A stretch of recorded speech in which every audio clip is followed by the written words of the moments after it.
Hi guys, today I wanted to share a tutorial of how I made this little keychain, it's a keychain laminated mini notebook. So it's so cute. It was super easy. And I think this will just be a great like craft fair thing because, I mean, who doesn't love a little fun type of keychain thing? You can also make it and then not attach a keychain and just have it be like a little laminated booklet. So I do have these plastic snaps on here as the closure. And then you open it and it's got an elastic. And then I just use one of these little wallet inserts that I get on Amazon. I'll link them below. You get like a pack of 10 for like $5 or something. And so this has 6 pages, so you could fit a total of 12 2x3 photos in here. So I like to use double-sided paper. Obviously you could just do single-sided paper, but I like when you open it for it to have a fun paper as well. And then this is optional, but I also stuck paper in each slot so that, let me just show you as an example. Okay, this is obviously not the right orientation, but if this, which this is a little bit smaller than a 2x3, let me just hold please. Okay, so just as an example, this is the size of a 2x3 photo. So if you have your photos, you can just glue them down in the middle, and then you have this border, which you can't really tell on that because it's pink, but yeah. So you could do that, or you could just you could not do the paper and just leave it empty. So yeah, and then like I said, you can choose to make it into a keychain, or you could just leave it like that as just like a little booklet. So if you want to know how I made this, please just keep watching. Hi guys, real quick, I also just wanted to share that you don't have to use this as, gosh, sorry, I keep bumping the table. You don't have to do the photo inserts. You could also just use this as a little keychain notebook because these little mini notebooks also fit in here. So it is dual purpose. So you could make them to be these like little keychain notebook, or you could do it to have the photos in there. So either way, super cute. And as you can see, the notebook fits in there as well. So yeah, just another idea that you can use for these. So super fun.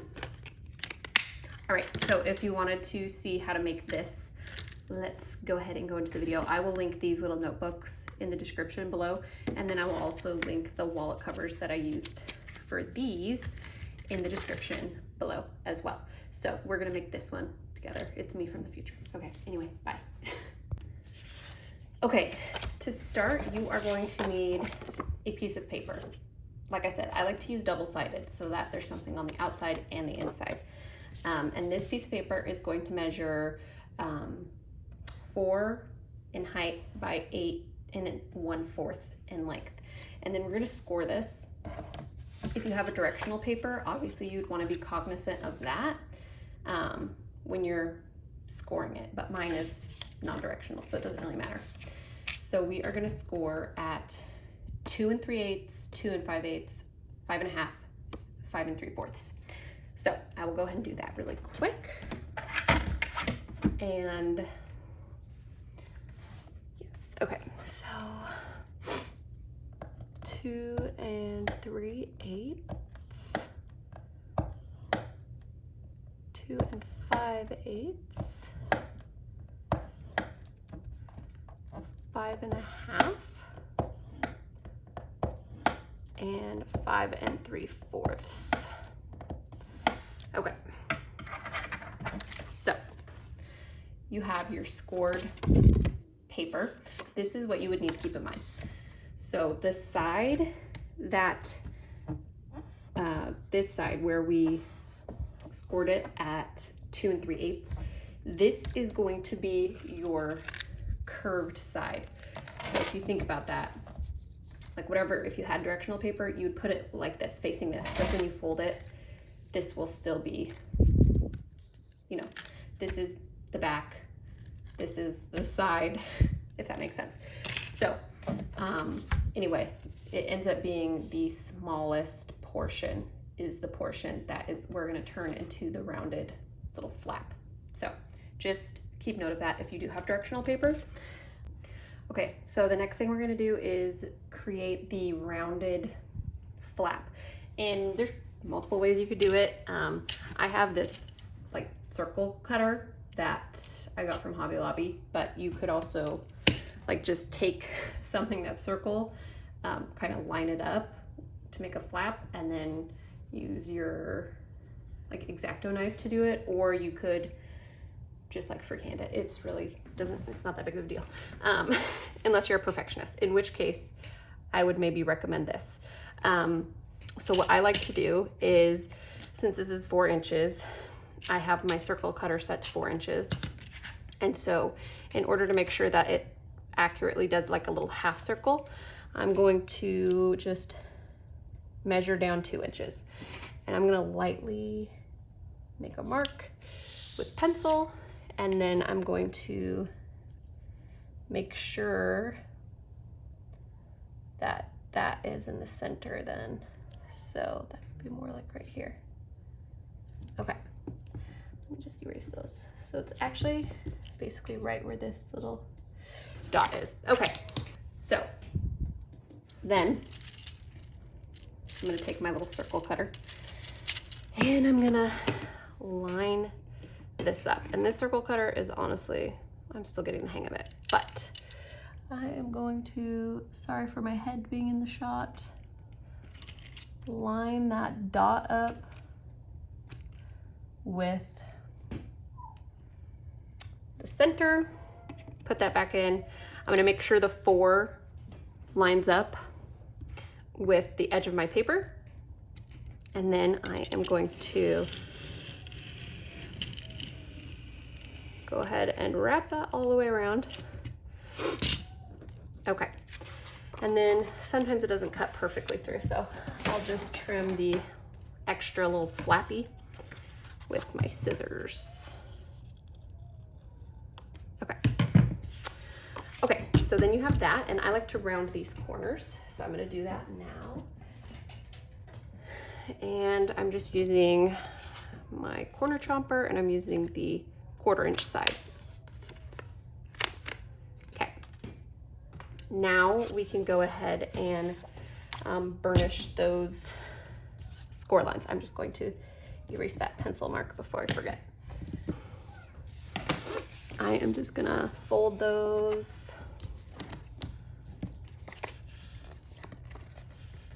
so that you have your little spine. Okay.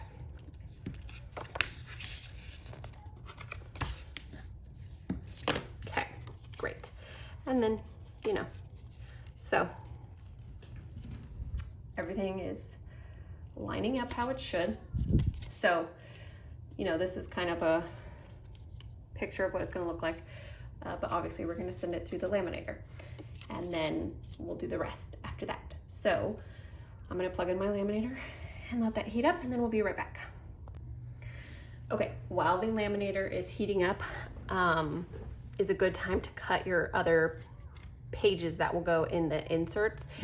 So those will measure 2 3/8 by 3 1/2, and you'll need 6 of them, okay? If you're using double-sided, you could just do 6. If you're doing single-sided paper and you want a design to be on both sides, you would obviously need 12. It might get a little bulky if you do it that way. So that's why I feel like using double-sided paper is preferred. But I'm gonna go cut those, and then I will be right back and hope that my laminator has heated up. Okay, so I have my 6 sheets cut out. So I'm just going to put these in my folder now, and then we will go ahead and laminate.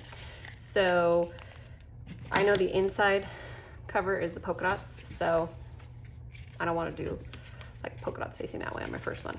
You know, if that makes sense. So I'm just gonna go through and put all of these in. Pretty simple, you know?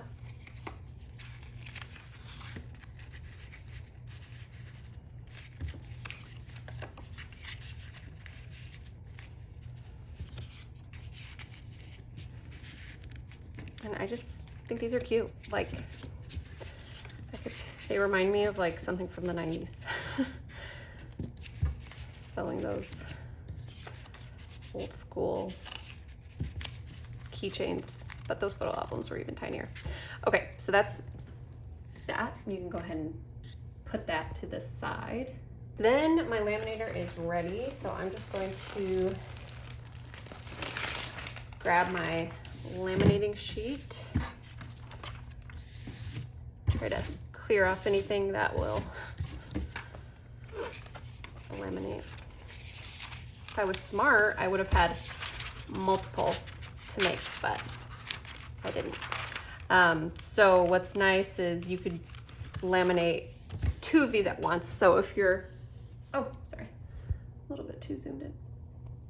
You can laminate multiple of these at once. So I'm just using the 3 milliliter laminating sheets. You don't want to do the thicker ones because obviously we're going to be like scoring this again and folding it again once we're done. So let me just send this through the laminator, and then we'll do our next steps. And I just use the laminator from Walmart, and it works just fine.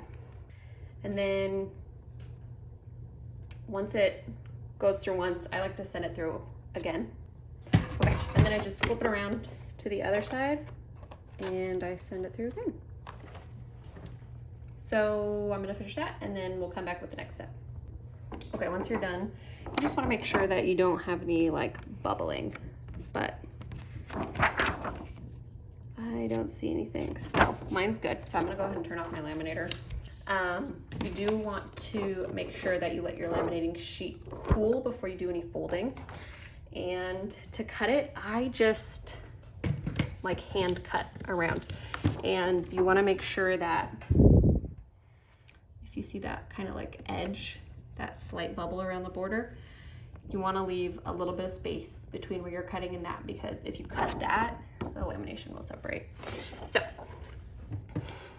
you don't have to cut the bottom because we already lined that up.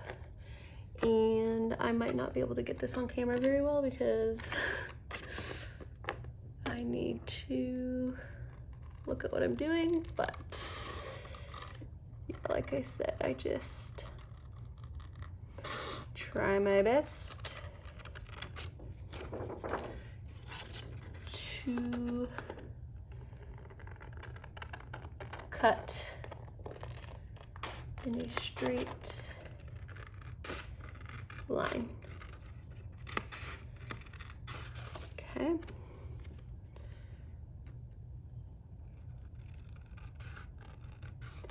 And I probably leave about 1/8 of an inch around that kind of like lamination bubble.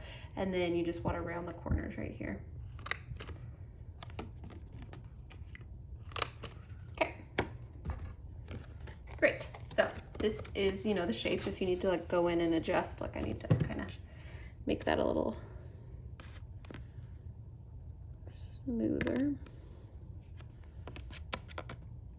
And you could use the circle cutter again for this and just measure, but I don't like to.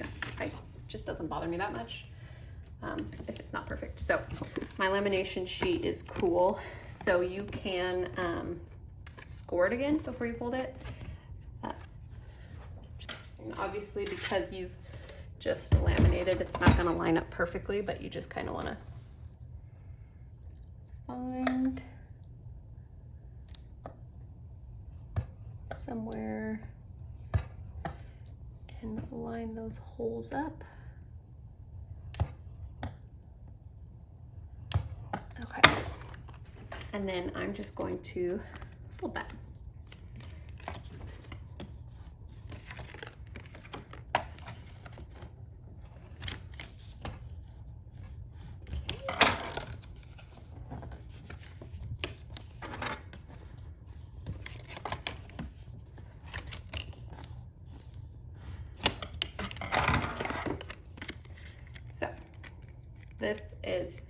working with.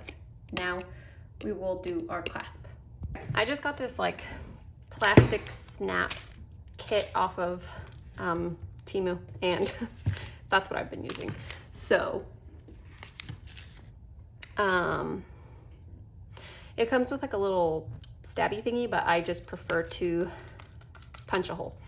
So I use my crocodile to do that, and I use the 1/8 side for the smaller hole, and I just kind of line it up. Oh my gosh, see, okay, this is what always happens because you fold it. And if you have a crocodile, make sure you check that, because I was punching this one and then it accidentally punched a hole right there because it just isn't it perfectly. So make sure that you unfold it so that you don't have that happen, because I was like befuddled. So I just eyeball this somewhere in the middle. Okay. Right. And then I will take like a little marker or something, and I will just fold that and mark with that. Okay, so there is where our next hole is, and my crocodile will not reach that far. So I need to use my bigger one to just punch that really quick. If you don't have this, you can just use like a stabby tool, but okay. So I've got my 2 holes, and as you can see, those line up. Alrighty, so then what you want to do is pick some clasps that I guess match up.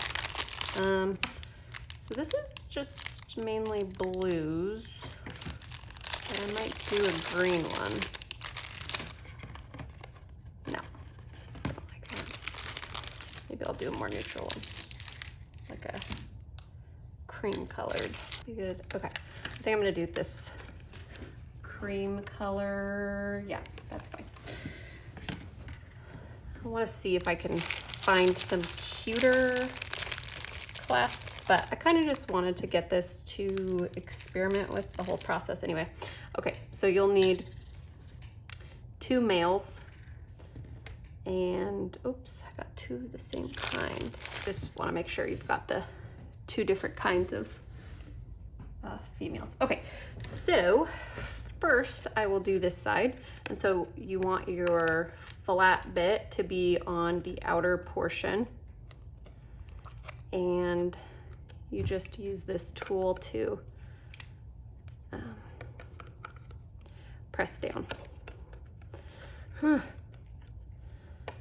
Okay, so in here the flat portion goes on the black and the pokey part goes in that, and you're just applying a little bit of pressure to that, and now you can see that pokey part went away. Okay, and then on this one, obviously the flat portion is going to go on the bottom. I'm sorry that I was just shaking the camera. And this portion is going to go on top so that they snap together. Okay, and this one you kind of have to like bend the lamination to reach it, but it'll kind of curve up. Okay, so I'm just gonna apply that pressure. Great.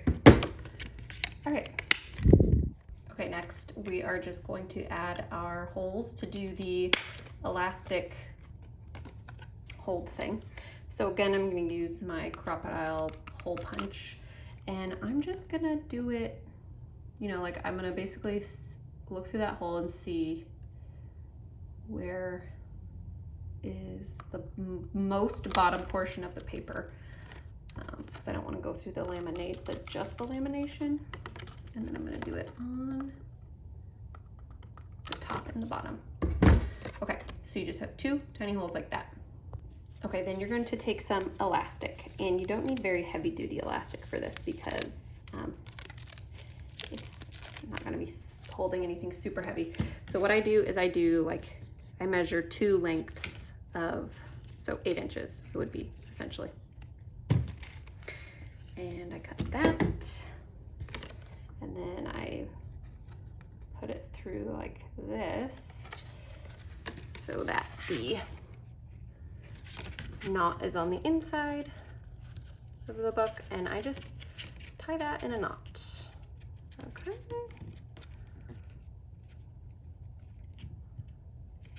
Okay.